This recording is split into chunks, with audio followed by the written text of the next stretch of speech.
Hello friends, welcome to our channel इतिहास हमारी नजर से।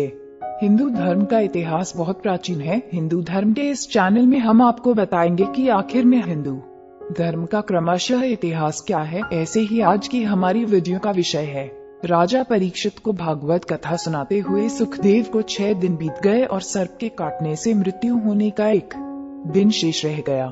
तब भी राजा का शोक और मृत्यु का भय कम नहीं हुआ। तब सुखदेव जी ने राजा को एक कथा सुनाई। राजन, एक राजा जंगल में शिकार खेलने गया और रास्ता भटक गया। रात्रि होने पर वह सिर छिपाने के लिए कोई आसरा ढूंढने लगा। थोड़ी दूर चलने पर उसे एक झोपड़ी नजर आई। उसमें एक बीमार बिहेलिया रहता था। उसने झोपड़ी में ही एक और मलमूत्र त्यागने का स्थान बना रखा था और अपने खाने के लिए जानवरों का मांस झोपड़ी की छत पर टांग रखा था। वह बहुत छोटी दुर्गंधयुक्त झोपड़ी थी। उसे देखकर राजा पहले तो ठिठका, पर कोई और आश्रय न देख उसने विवशतावश बिहेलिये से झोपड़ी में रात भर ठहरा लेने की प्रार्थना की। बिहेलिया बोला, मैं भटके हुए राहगीरों को अक्सर ठहराता रहा हूँ, लेकिन दूसरे दिन जाते समय वे बहुत झंझट करते हैं। वे इस झोपड़ी को छोड़ना ही नहीं चाहते। मैं अब इस झंझट में नहीं पड़ना चाहता, इसलिए आपको नहीं ठहरा सकता। राजा ने उसे वचन दिया कि वह ऐसा नहीं करेगा। इसके बाद वह झोपड़ी में ठहर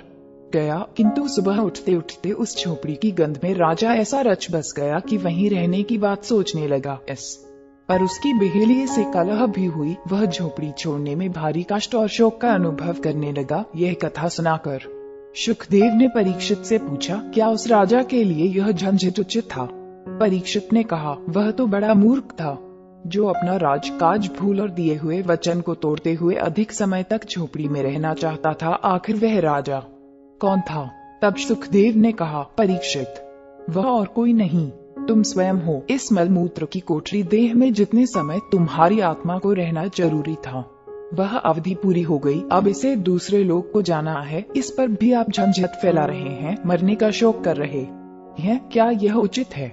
यह सुनकर परीक्षित ने मृत्यु के भय को भुलाते हुए मानसिक रूप से निर्वाण की तैयारी कर ली और अंतिम दिन का कथा श्रवण पूरे मन से किया। वस्तुतः शरीर तो कभी न कभी नष्ट होना ही है, पर आत्मा कभी नहीं मरती। उसी को ऊंचा उठाने के प्रयत्न जीवन पर्यंत किए जाते रहे तो भावी जन्म सार्थक किया जा सकता है।